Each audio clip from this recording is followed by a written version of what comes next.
Hi, everyone. I'm so happy to be with you tonight. Tonight, I wanted to speak a little bit about how to cultivate gratitude, how to cultivate a gracious spirit.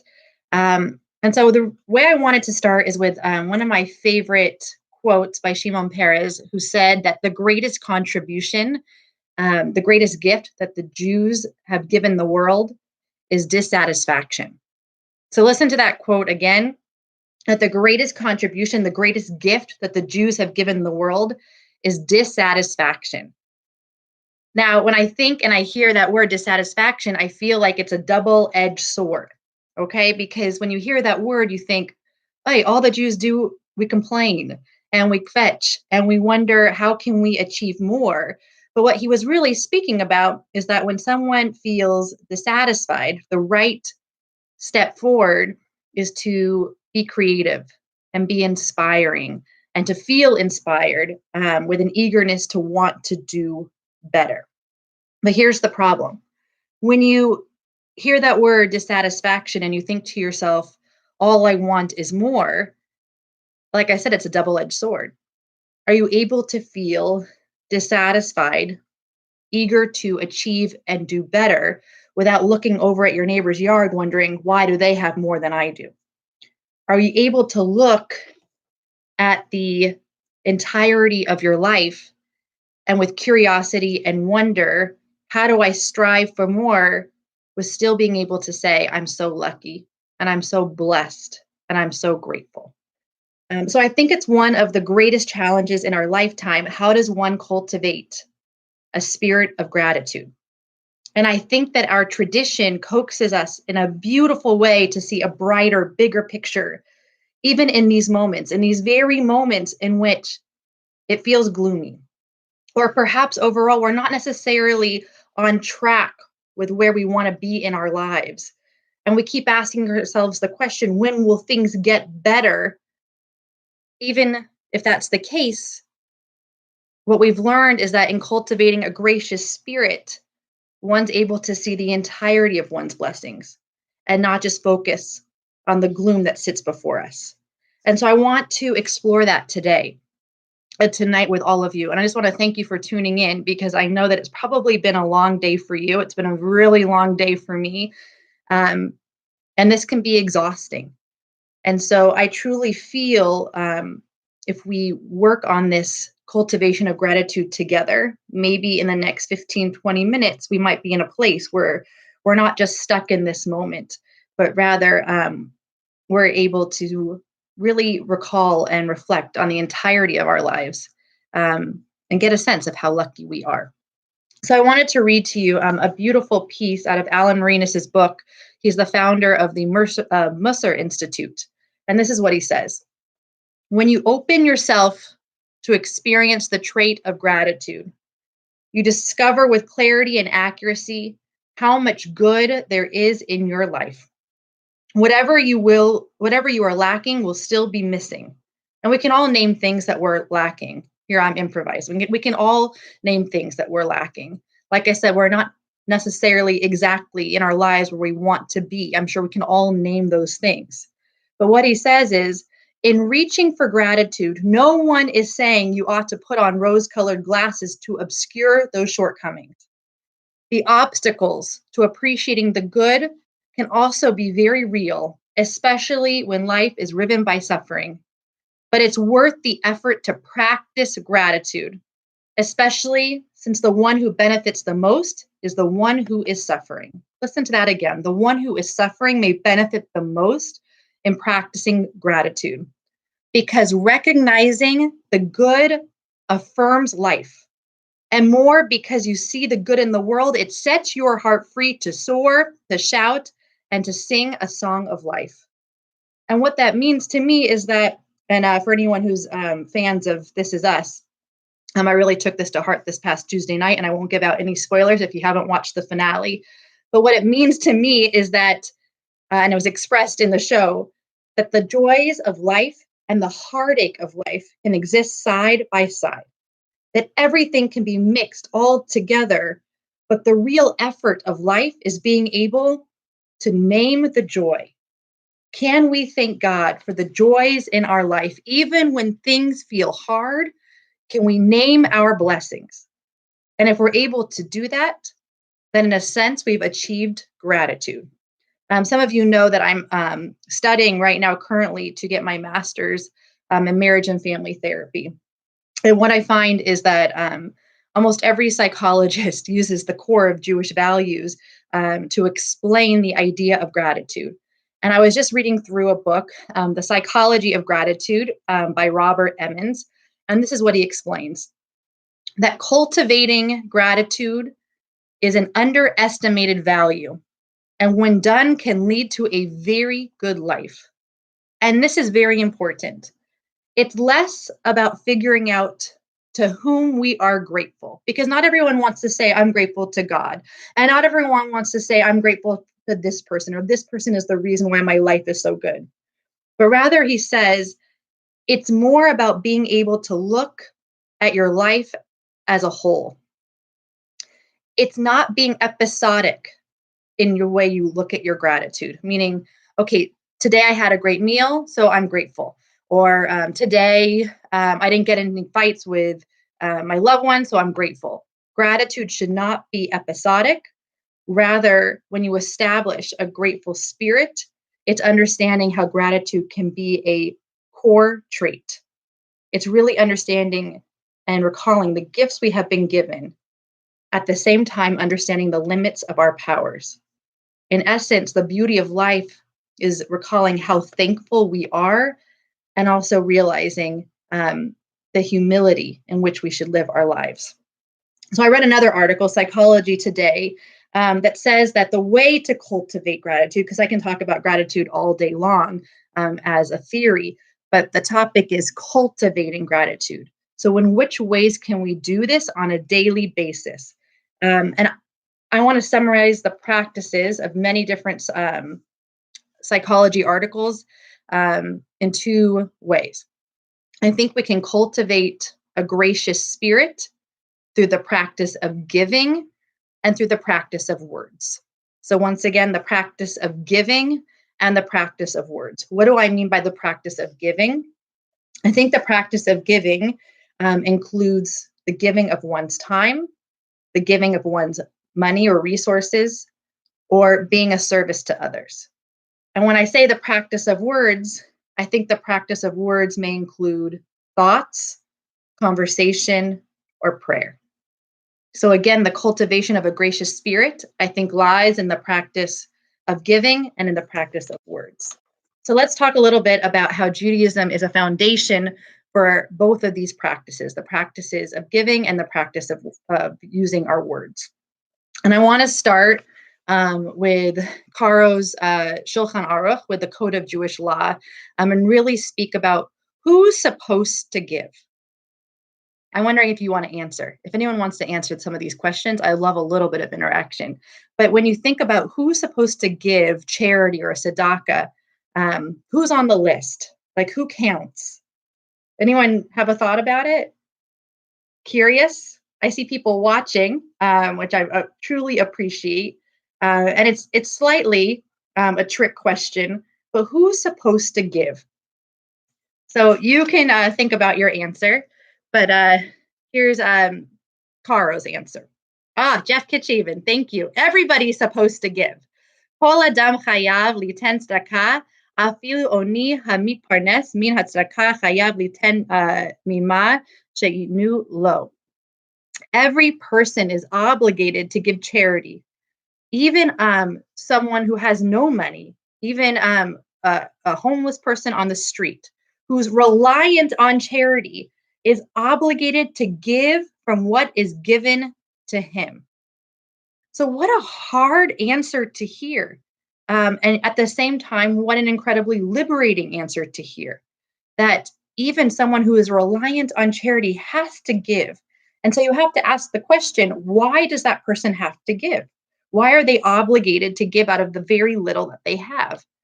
And I can't help but interpret this to mean, and I'd love to hear some of your interpretations, but I can't help but think that even as little as someone has, when you're able to give of yourself, whether it's through, like I said, money or resources or service to another person, you realize the value that you're able to add to this world. And so, even now from our homes, when we feel a bit, not just a bit, when we feel restricted in the ways that we usually give, to think to ourselves, I'm obligated.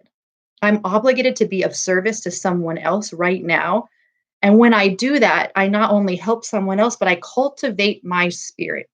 I cultivate my spirit of gratitude. And in essence, I'm able to realize the value that I can add to this world.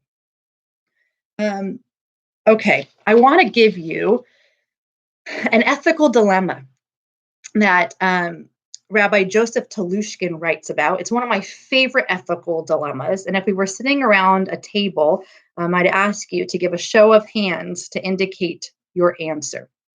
But I'm going to give you the question, give you the scenario, and I really want you to think about your answer. And please, if you're watching and you're willing to share your answer, we love it. So here it is. Here's the ethical dilemma of giving.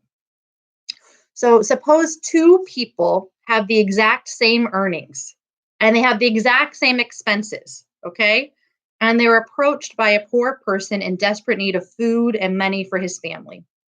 Now, the first person, and by the way, you can't say, I would give them food and not money. Don't worry about all of those different pieces. The first person, after listening to the man's horrible experiences, cries, and out of the goodness of his heart, gives the poor person $5. Now, the second person isn't moved by tears at all. He's concerned, but he doesn't cry. And in fact, he has to rush away. But his religion commands him to give 10% of his income to charity. And so he gives the poor person $100. So who does the better thing?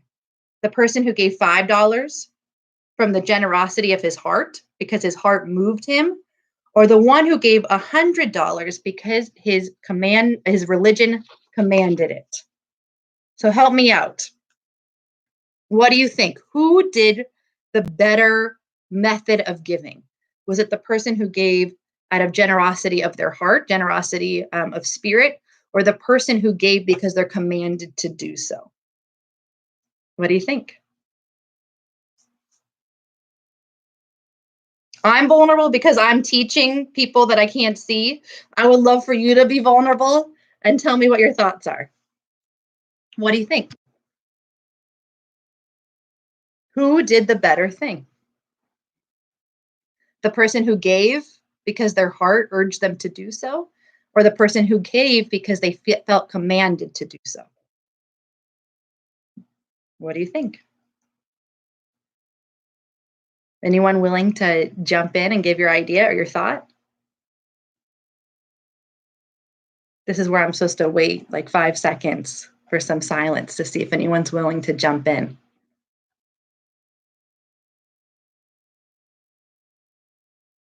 Okay, Janet, thanks for watching, first of all, Janet. That's great. I'm glad you're here.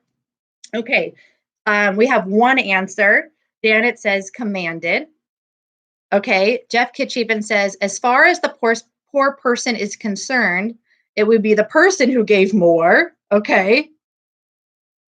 I don't know who GH Cool is, but hello, thank you. The person who gave $100. So I think right now we have 3 people who are on the same page.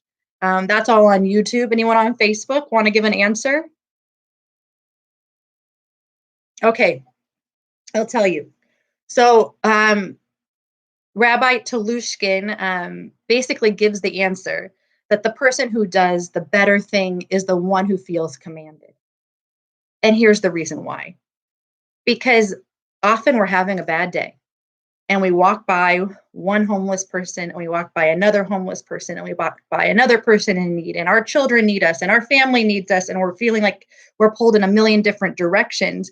And sometimes our heart isn't always ready to give. And yet, Janet says, more good is done from the larger donation. What if people don't feel like giving? Exactly. What if you don't feel like giving? But what our tradition is teaching us is that even if we don't feel like giving, in the cultivation of giving in the practice of giving, we're able to cultivate a generous, gracious heart no matter the days in which we don't feel like giving. So I hope that makes sense, and that in our commandedness of giving, we're able to cultivate a heart that eventually wants to give, give, and give. It's the practice of giving that allows us to shape the heart which God wants us to live with in this world. So, thank you for those answers. I wanted to read to you a beautiful poem by Rabbi Nachum of Chernobyl about Sadaqa as the root of life. Sadaqa is the root of life. When you give to others, you raise the sparks from their broken state and you elevate your own soul. The word Sadaqa contains within it the word tzedek, righteousness. And acting as a tzaddik, you become a spark of the cosmic tzaddik, and you help elevate tzedek from poverty and exile. Enough said. So here's the idea. By carrying out a holy deed or an act of life-sustaining charity, you redeem a spark from the evil forces and thus increase your own holiness. You often hear from people who give that they feel better after giving, that even though the person receiving the gift obviously gets the reward of the need, the person who gives feels, I see, thank you for the replies. The person who gives the gift often feels as if they're the one who won the day. I'm asking you to think out of the box in these days in which it's hard to understand how we're supposed to give. Take, I'd say, even just a minute out of your night tonight before you go to sleep and think to yourself, in which ways am I going to give? And so that I can add value to the universe during this time.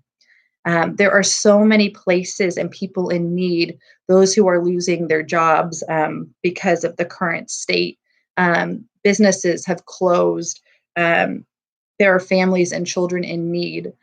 And if you can think to yourself, now is the time. I'm obligated to give. And now is the time in which I can help, either being of service financially or calling one of us and asking, how can I make a phone call? How can I connect with someone who's lonely or who's in need?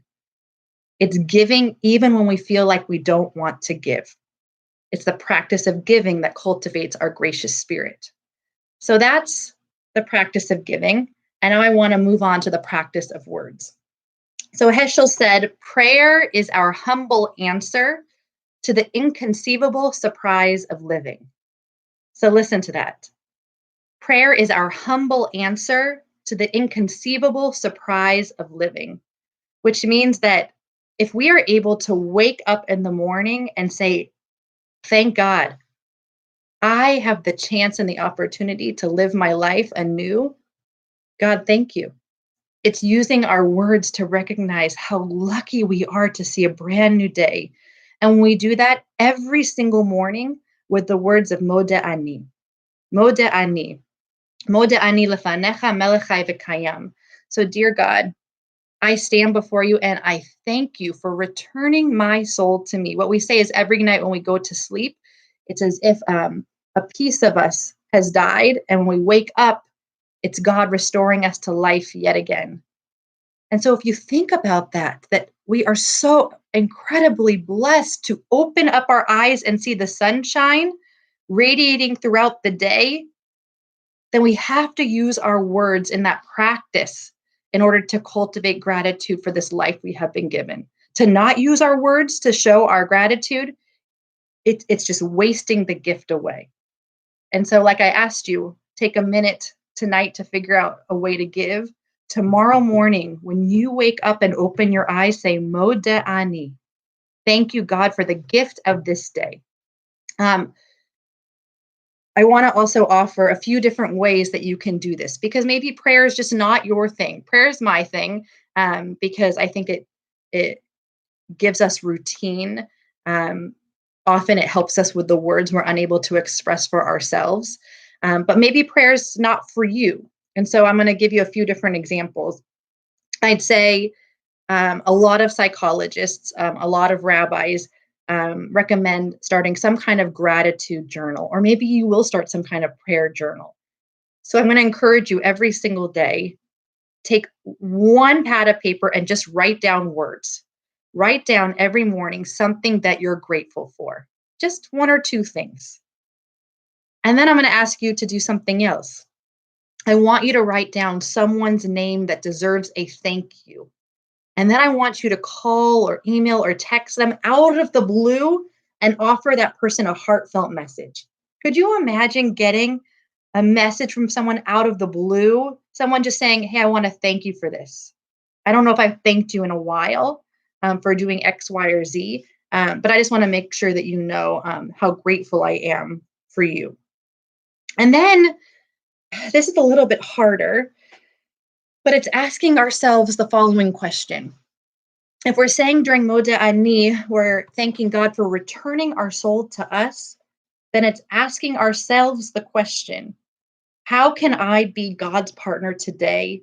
I don't want to say in reciprocity, because God has returned my soul to me, I must be a partner or do God a favor.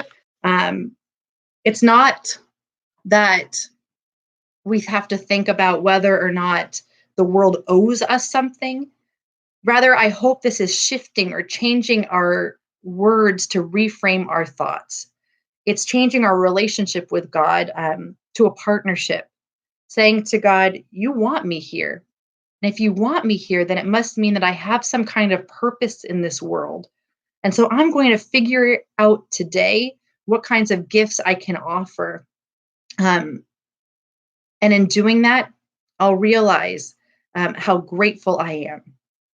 So I could say that that's enough. Moda ani once a day could be enough. But there's actually the most beautiful teaching. It's one of my favorite teachings. It's actually found in the Rushalmi about Moda ani, and I want to share it with you. Rabbi Shmuel Bar Nachmani said 3 introductions as they occurred during the day, changing with each creation. So in the morning, we just talked about this, a person is obligated to say, "I give thanks before you, God, who brought my soul from darkness to light." How gorgeous is that? Thank you, God, for returning my soul when it was dark, and now it's light and my soul is present. But here's where we continue. At Mincha, so in the afternoon time, a person is obligated to say, "I give thanks before you, God, just as you privileged me to see the sun in the east, likewise privilege me to see it in the west." Meaning, you let me live these hours, and I hope I didn't waste those hours in between. Thank you, God, so much for allowing me to see the afternoon. And in the evening, it's required to say, "May it be your will, God, just as I was in darkness and you brought me to light, so will you bring me from so will you bring me out from darkness to light." Meaning right before we go to sleep, right before we lay our head down on the pillow, we say to God, "God, just like you brought me out from the darkness to light, dear God, let the opposite be true as well. I go to sleep and I'm thanking for the privilege of living my day. Let me go to sleep and wake up again." 3 different opportunities the Yerushalmi is telling us to use our words, to give gratitude, to give thanks, to have our thoughts shape and change our actions. So I know I'm quickly running out of time here, but I wanted to share just a few more pieces because those were all words to God. And right now, I think the most important way we should be using our words is the way we speak with each other.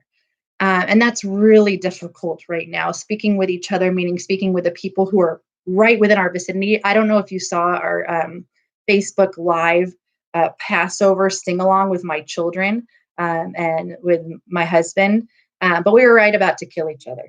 We did the best that we could. Um, but it's so important to take a deep breath and to express with our words love and compassion, even during these very, very difficult moments. So here's a little bit of advice from Ben Zoma in the Talmud. So Ben Zoma used to say, "What does a good guest say?" So what do you say when you go over to someone's home and you're a guest in their home? So this is what you're supposed to say. How much trouble my host has gone for me. How much meat he's put before me. How much wine he's brought for me. How many cakes he served me. And all of this trouble he's gone to for my sake. So make a big deal when someone does something nice for you. But what does a bad guest say? What kind of effort did that host do for me? I only ate one slice of bread. I only ate one piece of meat. I only drank one glass of wine. Whatever trouble the host did, it wasn't for me. It was for the sake of his own family. Meaning, be a good guest in this world. Whenever we have a story in the Talmud, we have to look at the greater picture as well. We have to be a good guest in this world. Instead of asking ourselves, well, the world owes me much more than I have received. It's asking the opposite. What kind of guest can I be in this world? And what kind of words can I use to show my gratitude as a guest in this world? And even when our patience is tested beyond belief in these tight quarters with our families, it's saying to ourselves, I'm a guest here and my time is limited. And I have a chance to use my words either to lift our families up and lift our friends up, or I can use my words to hinder the souls that are set before me. And when I'm cognizant of the way that I use those words, then those are the words that reshape my soul into that gracious spirit.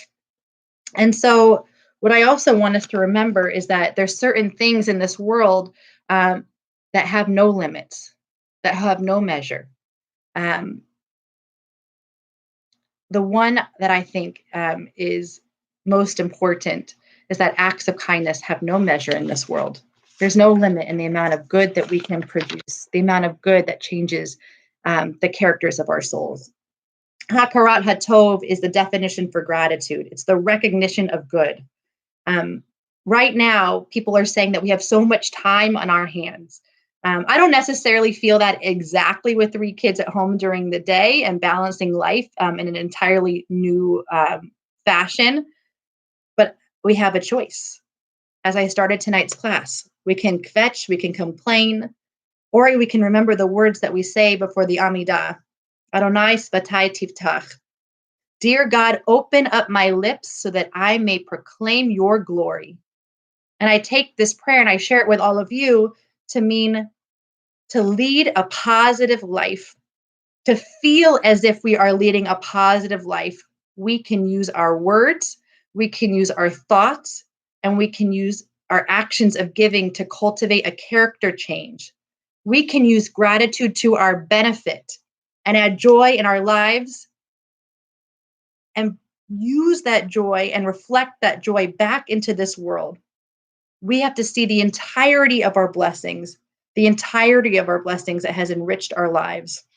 So I'm going to ask all of us tonight to flex our muscle of gratitude through those 2 different ways of practice, the practice of giving and the practice of words. May our gracious spirits be worthy of the majestic lives we are so privileged to live. Thank you, everyone, so much. I feel so privileged and grateful to have all of you here tonight listening as my online class. So again, 2 challenges, one tonight, one tomorrow. Practice of giving. In which ways will you give back to the universe so that you understand the value that you add to this world? And then when you wake up tomorrow, use your practice of words. Write down, say out loud, whichever method feels right to you. Say and name the blessings in your lives and use your words to express those words of gratitude that are so desperately needed at this moment. So thank you again so much. I hope that we continue this practice together. Just some reminders. I can't believe it's already Shabbat tomorrow. So 5:45 tomorrow night, we'll have a special Kabbalat Shabbat service. The next morning, services at 9:30. Let's see, what else? You can always tune in to our YouTube channel at YouTube/Sinai Temple Presents. And we just look forward to learning and being with you each and every day. Have a great night, everyone.